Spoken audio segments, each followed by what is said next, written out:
Gabi sa inyo guys. So, lagi ako nag-video para alam nyo, para pag if ever ang option nyo Ford, sa akin kayo makabili. Sana siya nawa.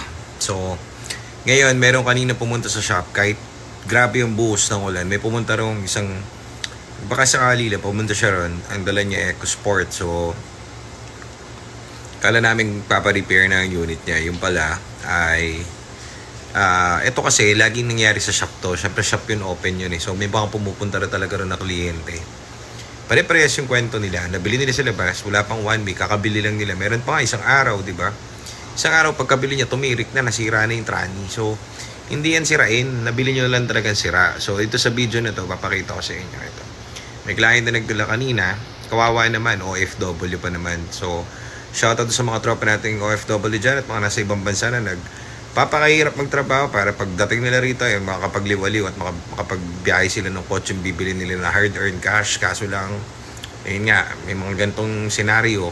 Kadalasan may mga pumupunta sa amin, hindi pala kadalasan, lagi. So kaya nga nag-vlog ako para matauhan at mamulat yung mga tao dyan sa ganyan. So kadalasan kasi, hindi nga sira yung Ford nyo, yung export nyo. Nangyayari dyan, pud-pud na kasi yung mga clutch nan, at may problem yung TCM niya kaya binenta sa inyo. Nabili nyo siya ng sira, most probably. Ganun yung nangyayari sa kanya. So paulit-ulit na loop yan. So nakita ko na yan dati as a car dealer. So kaya ang ginawa namin dyan, sinolusyon na namin. Bago na kami magbenta, sira o gawa, palit kami ng buong transmission yan. Pati lahat ng kailangan yan. At alam niyo naman, medyo expert na tayo sa ganyan at paulit-ulit lang yung model na ginagawa natin ganyan at tinatrabahong unit at produkto na binibenta natin EcoSport, Fiesta, Focus and so forth.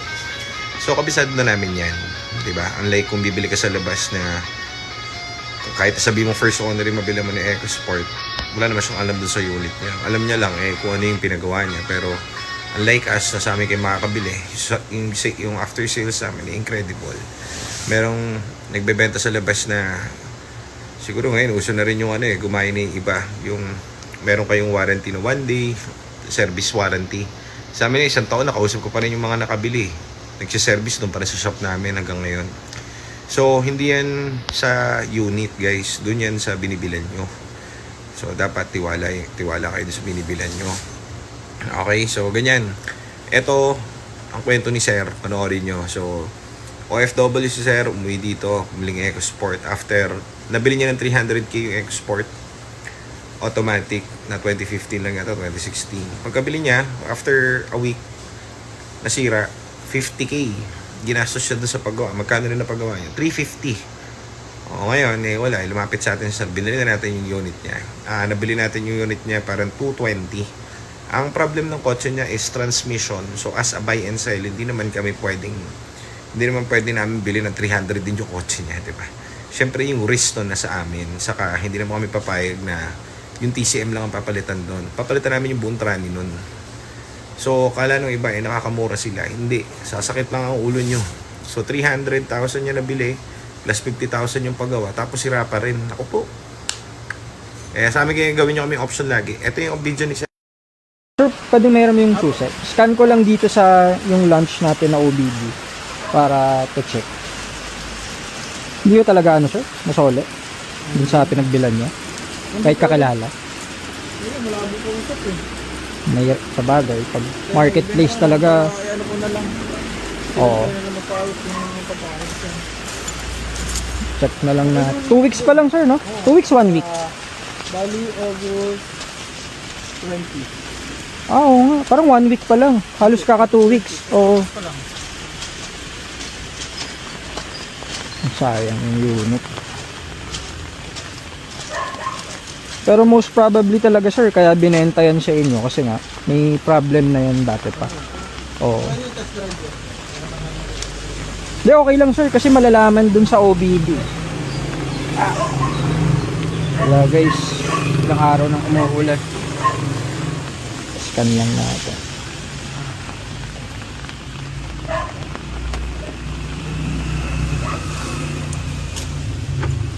Sir, sorry sir basa lang konti. May ano naman, may camping ka.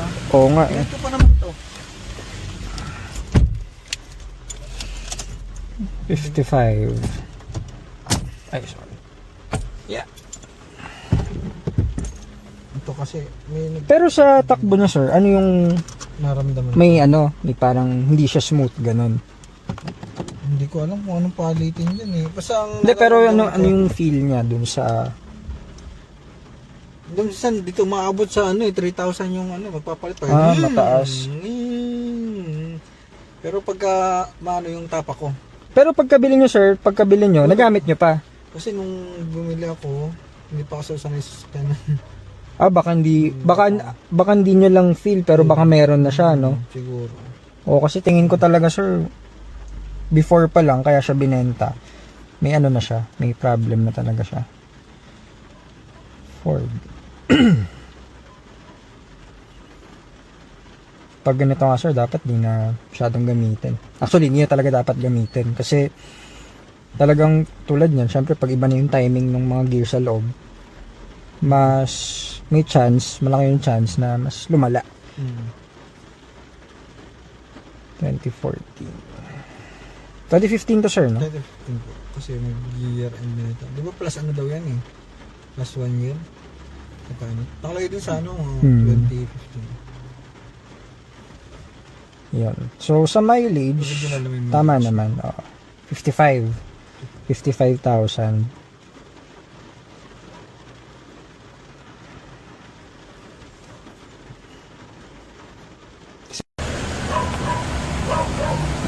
Ano yung sabihin na tanggal na? Check lang natin tong mga yung unit ni sir if ever.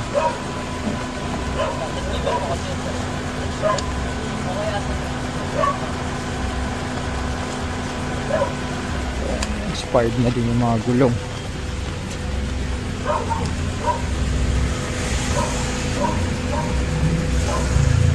Isa okay pa. Ang harap.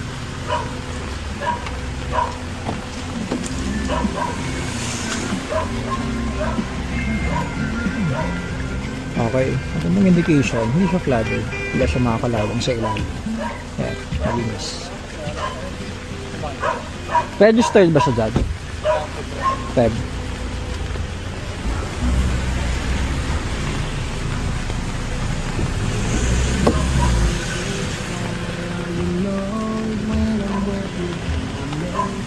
Actually, maganda pa yung body. Malinis.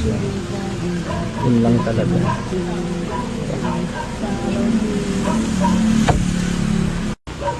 Ito mga palitin na rin. Sige sir, makisuyo na lang po. Change oil na rin, no?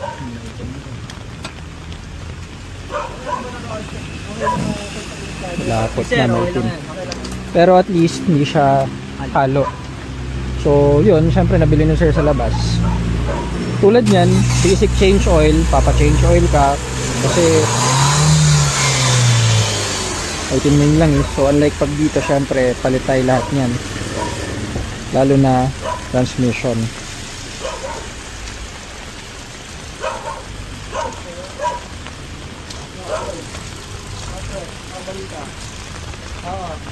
Yeah, so 55,000. Tingnan na lang natin if ever kung sure na si sir. Bigyan lang natin si sir ng option kung sakali. Sayang kasi, sayang yung unit, kakabili lang.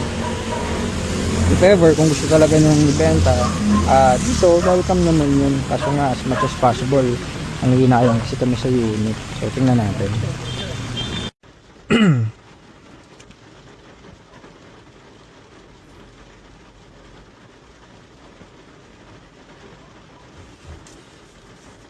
Bale, mag-abroad na kayo, sir? Oo, gusto mo.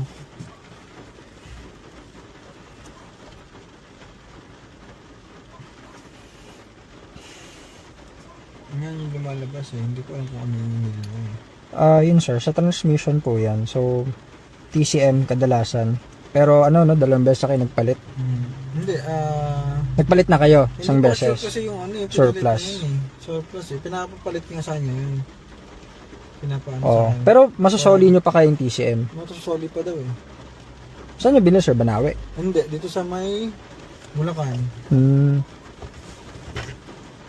Papalalamog daw, sabi ngayon, kung ano, padala ko ngayon unit, tapos yung TCM, tapos sila mag-ano, papalitan nila ng panibago. Kasi sabi ko, Direct ako na lang kaya dito. Para wala na sa tao, no? Kaya na lang paayos. Kapag kasi surplus, yung mataas talaga yung risk kasi tulad na may mga ganong factor. Kadalasan nga syempre pag parts out, doon din galing yun sa mga sirang TCM din. Kadalasan, siguro mga 90%. Oo. So, pwedeng may, let's say may binili kayo, magkano bilhin nyo? Sa TCM? 18,000. 18. So, 50 na nagastos ko dito eh. grabe. 50 na, sir? Oo. Grabe, 2 weeks pa lang. So, yun, isipin nyo, 18,000 yung TCM. Pero sabi ko, So, let's say pumasok, halimbawa lang, okay. okay. Eh kung pabigay na rin yung TCM na nabili nyo, after a month, kasi nga surplus eh, gamit na siya eh. So wala kayong laban doon. Gumastos kayo, nagpa-reprogram, nagpakabit kayo, installation. Tulad nun, magkano ni 50, tas Naibenta ko na sa inyo, kaya nang mag-ayos. check na lang natin, sir. Daming kasi naming unit din eh. Oo. At least, hindi kayo niloko sa mileage. Kaso hindi nila dineclare na may... Pero nung pag ano nyo, wala siyang check engine. Yung pagkuha nyo, Wala naman. baka clear, tapos binenta sa inyo. Wait lang, sir.